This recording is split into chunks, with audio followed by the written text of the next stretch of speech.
Magandang hapon po, Alexander Lexter Jules. Nagbabalik. Yes, mga kaibigan, wala po tayong time kanina mag-update dahilan po sa busy po tayo. Mga kaibigan, yes, narito na ang update mga kaibigan. Nako, may Entrata and Catherine Bernardo. May pa-TikTok na kung saan sobrang sweet nila mga kaibigan. Nako, baka may girl love movie na sila. Charot. Ay, sa atin lang po ito mga kaibigan. Kasi po, ang cute nila. Baka may girl love movie na silang dalawa. Charot. Dahilan sa ang cute po nila ditong dalawa. May pahalik na itong si Catherine Bernardo kay Maymay Entrata. Don't you know that si Maymay Entrata po ay sobrang idol na idol. Itong si Catherine Bernardo mga kaibigan noon. And ngayon ay narito at sobrang sweet na nila pong dalawa mga kaibigan. OMG, hinahatak ako ng my cat. Naku, ang post na ito sa TikTok. Sino bang nag-post nito? At nakita ko talaga ito sa TikTok kanina, nagulat nga ako. Bago ba ito? Love it. Sabi ni Metrazon, sabi ni mong fans, I don't have a legit source pero bago ko lang din nakita ang base to Kath hair, parang bago pa. Ang cute nila. Saan to? Sabi naman ni Inner Anklet. Sabi ni mong fans, hindi ko pa nakikita din kung saan photoshoot yan. Jane is saying, ha. Kulit ng mag-ate. Aha. Pojak is saying, nakaka-happy na nakahanap si Maymay ng kaibigan na tulad ni Catherine Bernardo. Same with Kath. Mabuting tao din si Maymay. Mani Ed, may mga kaibigan. So yes, yan po ang latest on Maymay Entrata.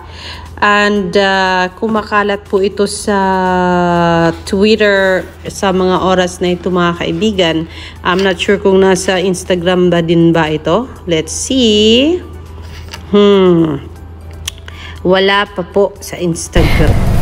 Sabihin, ito ay isang post sa TikTok at ipinost lang po sa Twitter mga kaibigan. Pero hindi natin alam kung sino ang nag-post po niyan mga kaibigan.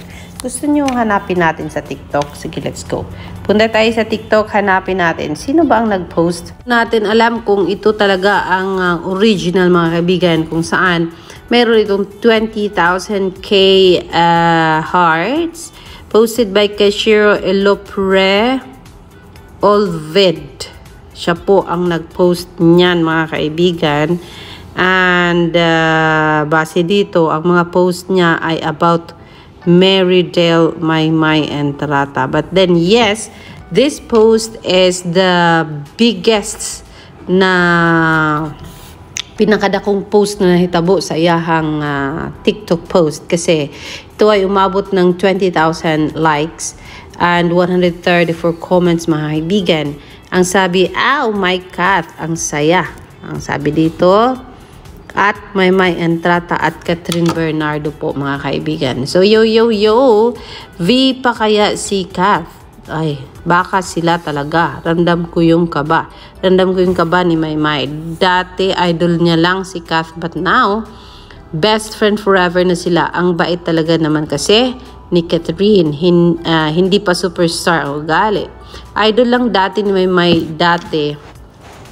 Pinapanood niya lang si Kath, now BFF niya na. Sobrang ganda talaga ni Kath. Kapag walang makeup, dun talaga lumalabas ang beauty niya. Sabi naman ng isa, sabi ni Maymay and Donnie in Roja, sila ang inspirasyon sa ibaba mo lang. Man laging iangat, ibaba mo man. Laging inaangat kasi mabuti silang tao. Maymay and Kath, love you both. And ano kaya ang ganap na ito? Yes mga kaibigan, blooming si Kath, guwapa Catherine. Uy, kahit ako ganyan din. Og niyakap ni Kath. Ganda talaga ni Catherine. Ang dalawang artista na mabait at napaka-humble. Ano pa ba dito? Mami ni Jongwoo. Ang wholesome din ng duo na ito. Like, napaka-genuine at anang pagkakaibigan nila. Sabi ni Cat Shop, my loves in one frame. Aba, kiliti ni Maymay ay nasa tenga. Plot twist sila talaga. Tapos si DJ at Edward. Charot. May ganon. I was thinking of girl love movie. I'm not thinking of Maymay and Katrina as couple, as girlfriend, whatever. Ang sarap nilang dalawa tignan na naghaharutan, sabi ni Fairy Rose. Wow, gusto ko ng girl love nila, haha, lahat na lang talaga, sabi ni Just Time. Aba, para saan daw po ito, sabi ni Shani. Di ko pa rin po alam. Iba din ang samahan ng dalawang ito. Sikat pala yun, di ko nakilala, love you both. Sabi naman ng isa, kayo na lang please, gawin mong tomboy si Maymay at saka si Catherine. Walang ganon, pre. Hindi pwedeng ganon. Magkaibigan lang po sila. Wala pong iba doon. Sana guys, ba't kinilig ang babae na to kahit magkaibigan lang ang dalawa? Sorry, sabi ni Mesha ay Oka. Yan ang tunay na sikat Catherine pero hindi pa social. Kaka-GL ko to lahat na may chemistry. Pang walo naman kasi ang dating pang WLW. Kinakabag ako, aba, sabi naman ng isa. So yes, 135 comments and this post ni Kashiro Elopi, mga kaibigan, but hindi po ibig sabihin yan ay extra love nila yung isa't isa to the next level. Hindi po, sila po talaga magkaibigan. Meron pong photoshoot na nangyayari dito pero hindi natin alam kung never ending forever, baby. Ng mga cameras, ibig sabihin it is something, project nilang dalawa na hindi natin alam kung ano, mga kaibigan. Ano kaya yun? Hindi ko po alam kung ano yun. So yes, mga kaibigan, I am so happy seeing all this positive response of the people dito sa kulitang Maymay and Catherine sa picture. What if itong bagong sabi ni Star Cinema, when hearts collide, desires clash, but love wins. Blue, red, yellow. What if si Maymay at saka si Catherine? Diba? Nandyan na naman tayo sa what if. Asyumerang palaka. Pero yes, dito tayo sa maraming mga account na nagpapasaya sa ating mga mata dahil masaya po ang kanilang mga comment dito sa photoshoot ni Maymay and Catherine. Ano kaya ito, mga kaibigan? Hindi ko po alam kung ano ito. Bakit may photoshoot itong si Maymay and Catherine together. And yesterday po, ay magkasama pong nag-jogging itong si Maymay and Catherine, mga kaibigan. Nakita po natin yan sa